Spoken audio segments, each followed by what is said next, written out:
पुराने शहर में बीजेपी के बढ़ते हुए दबदबे का खुला मुजाहरा जुमे को उस वक्त देखा गया जब सरकारी मखलूआ जायदादों को पुर करने और बेरोजगार नौजवानों को माहाना 3,000 रुपये वजीफा देने का मुतालबा करते हुए बीजेपी की युवा मोर्चा के कारकुनों ने सईदाबाद में वज़ीर दाखिला महमूद अली, वज़ीर animal husbandry T Srinivas Yadav और वज़ीर कबायली बहबूद सत्यवती राठौर के कारों के काफिले को रोक दिया और मुखालिफ केसीआर और मुखालिफ टीआरएस हुकूमत जमकर नारे लगाए गए।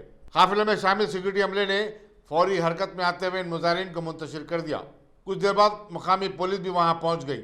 ये तीनों रियासती वज़रा सईदाबाद में जुवेनाइल होम की इमारत का इफ्तिताह करने के लिए जा रहे थे।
ఉద్యమాన్ని ఆపరారు